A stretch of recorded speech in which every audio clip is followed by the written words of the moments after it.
Alors voilà, bon, chez Renault, on est aussi au niveau du pain quotidien. Alors le pain quotidien chez Renault, c'est la Twingo. La Twingo qui est arrivée début septembre en Suisse. Alors c'est une grande nouveauté si on veut parce que la Twingo, bah, ça y est, elle est repartie comme dans le temps on dirait, avec le moteur à l'arrière. Un moteur qui est d'ailleurs caché sous le coffre, ce qui fait qu'il est presque pas perceptible. Elle mesure 3,59 m de long. Elle a gagné une habitabilité record puisque forcément il n'y a plus de moteur à l'avant, donc ça gagne aussi de la place. C'est un moteur qui est donc sous le coffre. Comme il n'y a plus de motorisation à l'avant, on y a gagné en braquage puisqu'on braque avec 8,60 m, ce qui est très très peu.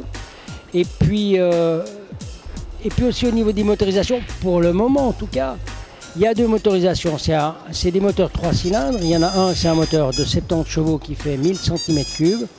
Et c'en est un de 900 cm3, enfin pas tout à fait, 898, quelque chose comme ça, qui développe 90 chevaux. Vous allez me dire, bah, il y a quelque chose qui ne joue pas, 1000 cm3, 70 chevaux, 900 cm3, 90 chevaux. Oui, mais là, on lui a mis un petit turbo. Et donc c'est ça qui fait que ce petit moteur un petit peu moins volumétrique est un peu plus puissant au niveau de la prestation. Maintenant, cette voiture est disponible déjà en Suisse à partir de 13 400 francs. Et puis, comme on dit toujours chez Renault Motor, hein, si ça vous plaît, allez l'essayer, ça ne vous coûte rien. Maintenant, l'autre grande nouveauté, et ça c'est vraiment la grande nouveauté du salon ici, c'est qu'on va vous parler de l'espace. Alors l'espace il a gagné en maturité puisque maintenant on n'a plus qu'un seul volume de véhicule. On a donc plus le grand espace ou l'espace normal, c'est toujours un seul véhicule.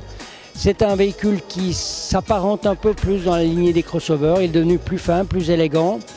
Et puis il va être mis en vente en Suisse à partir du premier semestre, on dirait plutôt Salon de Genève, ça ce serait plus juste. Maintenant ce nouvel espace, qu'est-ce qu'il va avoir? Il va bénéficier d'un 4 cylindres essence de 1,6 litre de 200 chevaux avec ou boîte mécanique ou une boîte automatique à double embrayage. De la même façon qu'il pourra bénéficier d'une version diesel avec un moteur de 1,6 litre de 130 ou 260 chevaux avec une boîte mécanique ou un diesel aussi. L'intéressant avec le Renault Espace, c'est que c'est un véhicule qui dispose de 4 roues directrices. Ça, c'est pas à ne pas manquer aussi. Et puis, ça va augmenter, bien entendu, le plaisir de conduite. Ça va diminuer le rayon de braquage, ce qui, pour un véhicule de ces dimensions-là, ne sont pas des notions inintéressantes. Maintenant, un point reste un peu ouvert parce qu'on avait une Twingo RS, il y a la Mégane RS. On se pose toujours la question, qu'est-ce qui va se passer avec le fameux RS chez Twingo? Pour le moment, rien n'est annoncé. On souhaite que ça va venir assez rapidement. Et puis, on espère aussi, bien entendu, on espère aussi la renaissance d'Alpine, qu'on souhaite tous depuis tellement longtemps. Et puis, est-ce que ce moteur à l'arrière est déjà une petite indication? L'avenir nous le dira. En tout cas, on vous tiendra au courant de ce qui se passera ces prochains mois chez Renault.